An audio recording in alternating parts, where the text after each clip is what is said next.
زید ابن حسن مثنی کا شام جانا اور ہشام سے سازش کرنا۔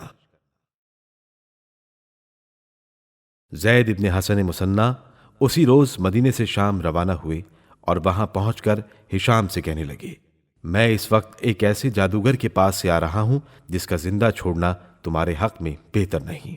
پھر اس نے ہشام کو اپنے اور امام کے درمیان جو کچھ ہوا وہ ساری تفصیل بیان کر دی۔ دنیا کی دولت چاہے کتنی ہی کم مقدار میں کیوں نہ ہو، مگر اس کی طمع ایسی ہے کہ انسان سے ایسے کام کروا گزرتی ہے جن کی عقل کسی طرح اجازت نہیں دیتی۔ افسوس زید کے خاندان میں ستم شیار غارت گروں نے چھوڑا ہی کیا تھا جس کا شمار املاک دنیاوی میں کیا جاتا۔ 2-4 ٹکڑے زمین کے باقی رہ گئے تھے جو موقوفات میں داخل تھے، وہ بھی چاروں طرف سے مخالفوں کی نظروں میں کانٹے کی طرح کھٹک رہے تھے۔ ان کا انتظام امام وقت سے متعلق تھا جو کبھی ان کے محاصل کو اپنے ذاتی خرچ میں لاتے ہی نہ تھے بلکہ غربائے بنی ہاشم کی پرورش کرتے تھے۔ زید چاہتے تھے کہ یہ اوقاف میرے قبضے میں آ جائیں اور میں ہی امام مانا جانے لگوں۔ ان کا خیال تھا کہ امامت اولاد امام حسن علیہ السلام کا حق ہے، نہ کہ اولاد امام حسین علیہ السلام کا۔ غرض کہ زید سے جہاں تک ہو سکا امام محمد باقر علیہ السلام کے خلاف ہشام کے خوب کان بھرے۔ ہشام تو ایسے وقت کی طاق میں تھا ہی، یہ موقع خوب ہاتھ لگ گیا۔ اس نے زید کی بڑی آؤ بھگت کی اور اس کے کہنے کے مطابق حاکم مدینہ کو لکھ بھیجا کہ امام محمد باقر علیہ السلام کو گرفتار کر کے دمشق بھیج دو۔ جب ہشام کا یہ فرمان حاکم مدینہ کے نام جاری ہو گیا تو ہشام نے ایک دن خلوت میں زید سے پوچھا، اگر امام محمد باقر یہاں آ جائے اور میں تمہیں ان کے قتل کا حکم دوں تو قتل کر دو گے یا نہیں؟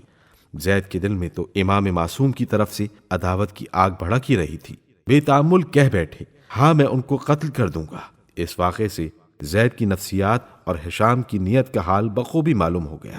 زید کی آمادگی دیکھ کر ہشام نے یہ ارادہ کر لیا کہ امام کو انہی کے ہاتھوں قتل کروا دے تاکہ گھر کا خون گھر والوں کی گردن ہی پر رہے۔ خیریت ہو گئی کہ ہشام کا یہ ناپاک ارادہ ظاہری طور پر پورا نہ ہو سکا، ورنہ زید سے ایسا کر گزرنا کچھ بعید نہ تھا۔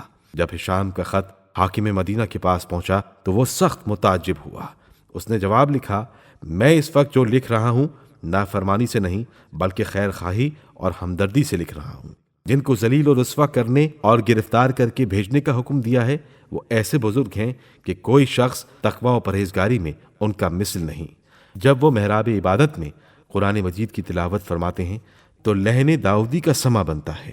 انسانوں کا کیا ذکر، جانوروں پر بھی ان کی تلاوت سن کر وجہ کی کیفیت طاری ہو جاتی ہے۔ وہ جناب نہایت نرم دل، تواضع پسند اور بڑے عبادت گزار ہیں۔ میں خلیفہ وقت کے لیے کسی طرح مناسب نہیں سمجھتا کہ ایسے جلیل القدر بزرگ کی ایذا رسانی کا سبب بنے۔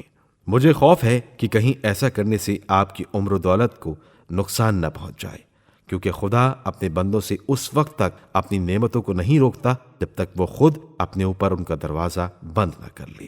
حاکم مدینہ کے اس خط کا ہشام کے دل پر بڑا اثر ہوا اور وہ امام علیہ السلام کے اعلانیہ قتل سے باز رہا، مگر در پردہ اپنی کوشش میں لگا رہا، جیسا کہ آنے والے واقعات سے ظاہر ہوگا۔